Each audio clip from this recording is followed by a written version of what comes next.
rayuwa ina madafar gaunar gidan biya. Soyayya jigo na rayuwa ina madafar gaunar gidan biya. Ina matakar kaunar gidan biya. Farkon lissafi a ce daya ba ta biyun ki na ce a zuciya. Kyakkyawa mai kyan idaniya ga kyawun fuska da kwalliya. Samsam ba kyayin a shariya mai kyawun launi hawainiya. Kin zarce mata na indiya ina matakar kaunar gidan biya.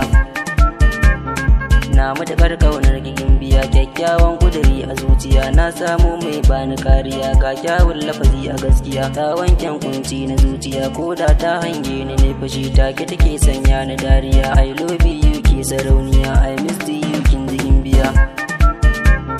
Na matakar kaunar gidan biya. Ni lissafi na a gaskiya kin yi mun sata ta zuciya. Na san zaki kamanta gaskiya. San ki arena ni yake waya ya bijini na har da jijiya. Dan ya kwanta min a zuciya kar da ki bar ni ya masoyiya. In kika bar ni za na sha wuya.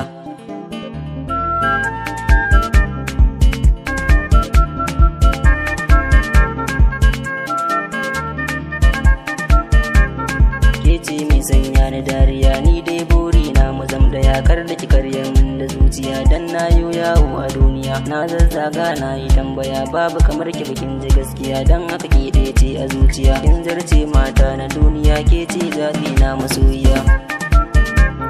Ina matakar kaunar gigin biya. Kin wanken kunci na zuciya. Kyakkyawa ko babu kwalliya ga kyawu na gari a gaskiya. Yar ahali tamkar ya tsintsiya sai na zayyana wa duniya. Sake arekin zamsananniya mun yi kama ko babu tambaya. Na matakar kaunar gigin biya. Kin zam zaɓi na a gaskiya. Na san kin gane ba gaskiya. Adamu ni ne ya masoyiya autan waka kin ji gaskiya.